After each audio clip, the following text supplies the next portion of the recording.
আসসালামু আলাইকুম ওরহমতুল্লাহি ওয়াবারাকাতুহ। দিনী আমল 2 ইউটিউব চ্যানেলে সম্মানিত দিনী ভাই বোনেরা, আজ আলোচনা করব পবিত্র জুমার দিন আসরের নামাজের পর থেকে শুরু করে মাগরিব পর্যন্ত একটি দোয়া অন্তত দেখে হলো 3 বার পাঠ করবেন।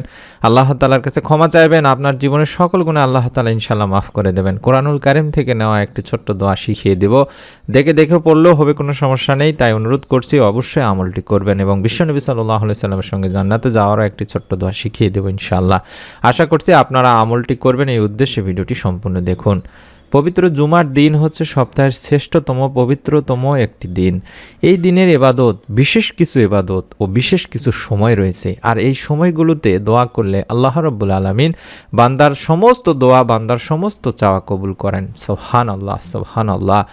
আর হাদিসেও জুমার দিন বিভিন্ন সময় দোয়া কবুলের কথা বলা হয়েছে, তবে জুমার দিন আসরের পরে দোয়া করার কথা বিশেষভাবে উল্লেখ করা হয়েছে। তাহলে বুঝতেই পারছেন কতটা গুরুত্বপূর্ণ এই সময়টা।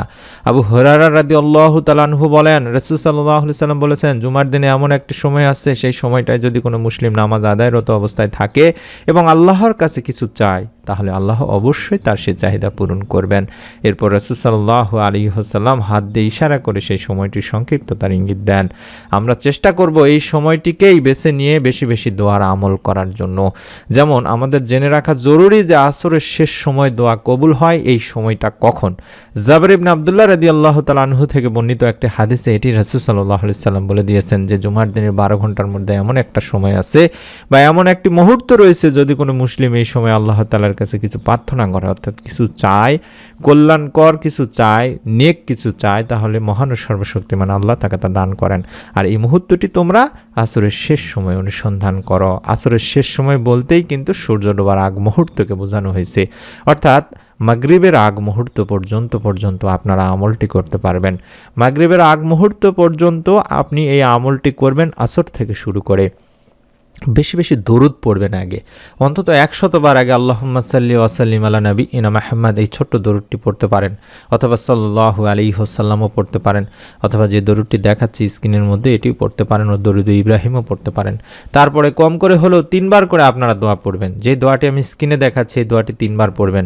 রব্বি ইন্নী যালামতু নাফসি ফাগফিরলি, মোবাইলে লিখে নিন, স্ক্রিনশট নিন অথবা ছবি উঠাই নিন। রব্বি ইন্নী জলামতু নাফসি ফাগফিরলি, এভাবে পড়বেন। রব্বি ইন্নী জলামতু নাফসি ফাগফিরলি, এভাবে 3 বার পড়বেন। আশা করি মোবাইল স্ক্রিনশট নিয়েছেন। হে আমার রব, হে আল্লাহ, নিশ্চয়ই আমি আমার নফসের প্রতি জুলুম করে ফেলেছি, নফসকে কষ্ট দিয়েছি, অন্যায় করেছি, পাপ করেছি, গুনাহ করেছি। আমি গুনাহ স্বীকার করছি, আপনি ক্ষমাশীল, দয়াশীল, আমাকে ক্ষমা করে দিন। এইটি সূরা আল কাসাসের 16 নম্বর আয়াতে রয়েছে। এবং যদি সম্ভব হয় 3 বার বিশ্বনবী সাল্লাল্লাহু আলাইহি ওয়াসাল্লামের সঙ্গে জান্নাতে যাওয়ার এই ছোট্ট দোয়াটিও পাঠ করবেন। রাদিতু বিল্লাহি রাব্বা ওয়া বিল ইসলামি দীনা ওয়া বিমুহাম্মাদিন সাল্লাল্লাহু আলাইহি ওয়াসাল্লাম নাবিয়্যা। রাদিতু বিল্লাহি রাব্বা ওয়া বিল ইসলামি দীনা ওয়া বিমুহাম্মাদিন সাল্লাল্লাহু আলাইহি ওয়াসাল্লাম নাবিয়্যা। রাদিতু বিল্লাহি রাব্বা ওয়া বিল ইসলামি দীনা ওয়া বিমুহাম্মাদিন সাল্লাল্লাহু আলাইহি ওয়াসাল্লাম নাবিয়্যা। এটিও মোবাইল স্ক্রিনশট নিন, ছবি উঠাই নিন। এই দোয়াটিও 3 বার পাঠ করবেন। এই দোয়াটিতে আমরা বলবো, হে আল্লাহ, আমি আল্লাহর প্রতি সন্তুষ্ট, আমি আপনার প্রতি সন্তুষ্ট প্রতিপালক হিসেবে এবং ইসলামের প্রতি সন্তুষ্ট আমার দিন হিসেবে এবং আমাদের মুহাম্মদ সাল্লাল্লাহু আলাইহি ওয়াসাল্লামের প্রতি সন্তুষ্ট আমার নবী হিসেবে। এইভাবে এই দোয়ার আমলটিও করবেন। বলা হয়েছে বিশ্বনবী সাল্লাল্লাহু আলাইহি সাল্লাম বললেন, আমি তার দায়িত্ব নিলাম, কিয়ামতের দিন আমি তাকে তার হাতে ধরে জান্নাতে নিয়ে যাব। সুবহানাল্লাহ, সুবহানাল্লাহ। এটি মুজাম্মি কাবির মুজামুস সাবাহাতে রয়েছে। আমি আশা করছি আমার দিনী ভাই বোনেরা পবিত্র জুমার দিনে, প্রতি জুমার দিনে আল্লাহ রাব্বুল আলামিন বেঁচে রাখলে অবশ্যই আসরের পরে অন্তত কিংবা মাগরিবের আগ মুহূর্ত পর্যন্ত এই সময়টিতে বেশি বেশি দরুদ এবং এই দোয়ার আমলগুলো করে আল্লাহ তাআলার কাছে ক্ষমা চাইবেন, মাপ চাইবেন। আশা করছি আপনারা সকলে একটি নিয়ত করবেন, ভিডিওটিতে লাইক দিয়ে কমেন্ট করে অন্তত আমিন লিখে ভিডিওটি আপনার নিকট আত্মীয়স্বজনদের কাছে শেয়ার করে দিন সওয়াব পাওয়ার উদ্দেশ্যে। এরকম নতুন আমলের ভিডিও সবার আগে পাওয়ার জন্য হলো চ্যানেলটির সঙ্গে থাকার অনুরোধ করছি। অবশ্যই চ্যানেলটি সাবস্ক্রাইব করুন, বেল বাটনটি অন করে রাখুন। যে চ্যানেলগুলোর নাম এই মুহূর্তে আপনি দেখতে পাচ্ছেন, প্রত্যেকটি চ্যানেলে আপনারা বিশেষ করে গুরুত্বপূর্ণ ভিডিওগুলো দেখতে পাবেন। আশা করছি ইউটিউবে সার্চ করে ভিডিওগুলো দেখে নেবেন।